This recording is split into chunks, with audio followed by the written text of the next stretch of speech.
Flying is to unveil the map beneath the surface. I am a traveling crow, and on my journey I've witnessed many stories. Once I met a tortoise. My path, he said, was written long ago. His shell seemed a prison of stone. Bees hummed. Our choices follow nature's perfect law. Is that not true freedom? I wondered, are my wings merely obeying winds predetermined? Below, a river carved its canyon bound by gravity, yet shaping its own way. Then a fox stood at a fork, safe woods or a luminous meadow. He was a still point in the turning world. He chose the meadow, not from scent or fear, but from a silent turn of his will. In that turn, freedom lived. The choice itself authored its reason. I see now, the map is real, the laws, the past, the riverbed. But we are the travelers who draw the line. My freedom lies not in denying the map, but in the conscious, graceful line I trace upon its ancient parchment. The old story is given, the new story is chosen and flown. Once I met foxes who worshipped the distant dawn light, the pure essence. They scorned our world's shimmer as flawed phenomena. A young fox, Ember, asked, if the light is pure, why does it paint each thing uniquely? The medium distorts, said the elders. Ignore it. Then smoke hid the sun. No light. The starving foxes, who only knew how to stare at the peak, were lost. But Ember looked down. In a single dewdrop she saw it, a perfect tiny image of the entire world, held complete. She understood. Essence is within the phenomenon. The dewdrop wasn't a flawed copy, it was a perfect lens. She led her kin to find food in the damp shadows, to see the world anew in every small reflection. To know the light, one must cherish its infinite faces in every drop. Once I met a badger by a stream. The water is cold, he said, but my thirst burns. He stared, torn between the inner fire and the outer chill. Was he two things at once? Later I saw geese flying as one perfect thought. Was their mind just the song of their moving bodies? Then I saw the spider in her web. A raindrop struck a thread. The whole web shuddered, and she became that shudder. In that moment there was no separation, no mind here, world there. She was entirely her body's conversation with the wind. We are not ghosts inside machines. We are the unique music that plays when a certain form meets the world. The mind is not hidden within. It is the body's faithful, luminous reply to all it touches. Once I met an old oak. The boy who carved his name is gone, it sighed. The lovers who met here are dust. Am I still the same tree? Later I saw a snake shed its skin, leaving a perfect empty self behind. Had it become new or simply renewed? What is the thread that declares I am still me? The answer flowed before me. A stream had carved a deep canyon. Not one drop from its source remained. Yet the canyon's shape, every curve and depth, told only the story of that stream's enduring passage. It was not defined by its water, but by the persistent story etched by its flow. I understood. We are not the unchanging matter, nor the fleeting moment. We are the persistent pattern. The oak is the shape that holds all stories. The snake carries its history in its new form. I am not the the crow who began this journey. I am the shape of my flight. Once, in a granite canyon, I met two lizards on a sun-warmed rock. The first, green and quick, stared ahead. See that shadow? He flicked his tongue. It moves. The future becomes the present, then the past. That is time, a relentless river. The second, grey and still, closed his eyes.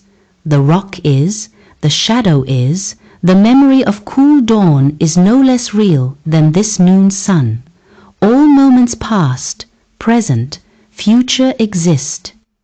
Time is a mountain we merely climb, believing we move.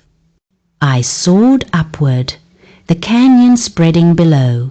From high above I saw it, the river carving its path, and the mountain holding every curve of its bed within its eternal shape. Both were true. Time is both the journey and the landscape. We are the travelers who feel the current, and the dreamers who, in memory and anticipation, touch the entire range. Once, in a twilight forest, I met three creatures before a single ripe berry. A young fox nudged it. "This is red," he declared. "I know its warmth in the sunset. It is here." An old owl blinked slowly. Red is but a name. Where in the dark is its warmth? Where in your memory is its hue? It is nowhere truly itself. A bee then landed, sinking into the soft flesh. She did not see or name. She tasted a sweet truth that needed no word. I understood then. The fox held a moment of the world. The owl saw the fleeting dream in the mind. But the bee lived the silent reality that makes both possible, the unspoken quality that calls itself forth in a million forms, from berry to blood to sky, asking only to be met, not defined. Red is not in the thing nor the mind.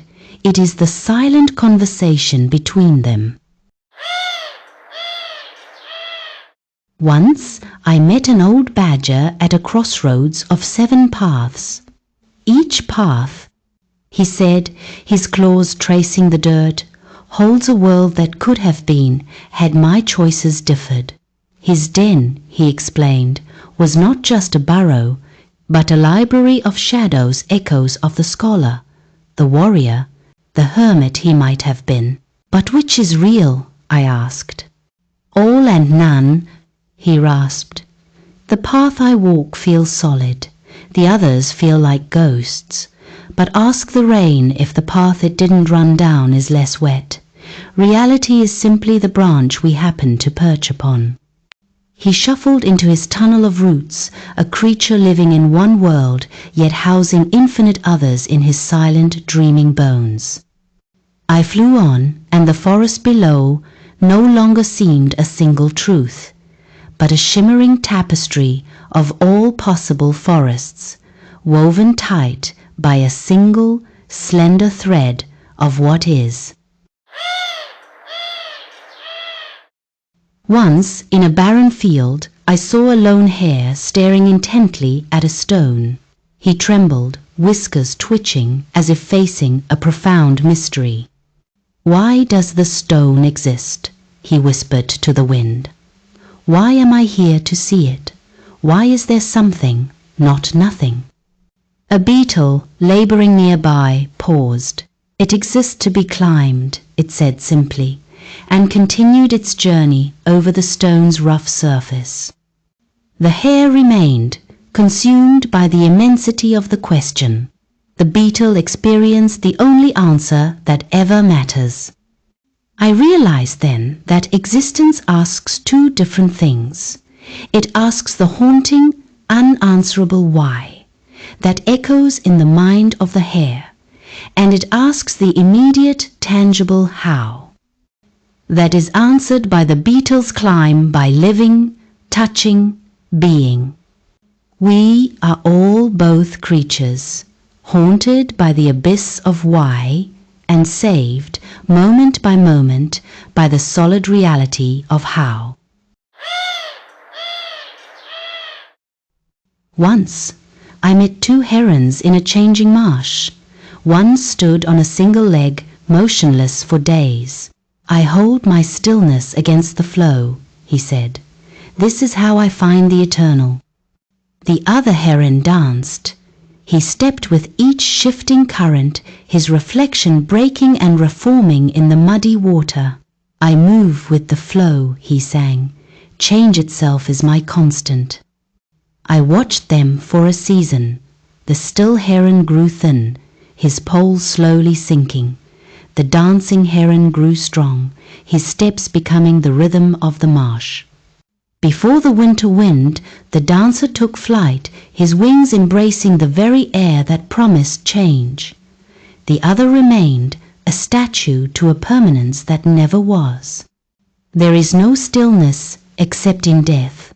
To live is to dance perfectly with the moment, finding in each step the only constancy that exists, the constancy of graceful change. Once I saw a squirrel bury an acorn.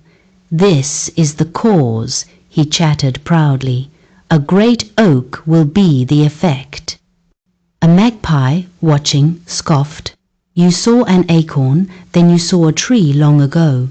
You merely connected two dots with a story. Where is the must in between?"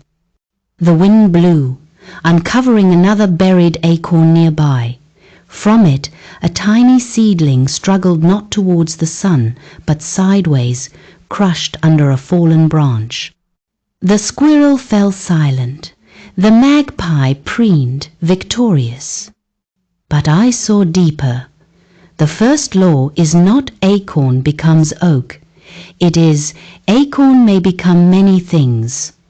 The true cause is not a single seed, but the entire field, the soil, the light, the chance of the falling branch. We are not watchmakers in a world of gears.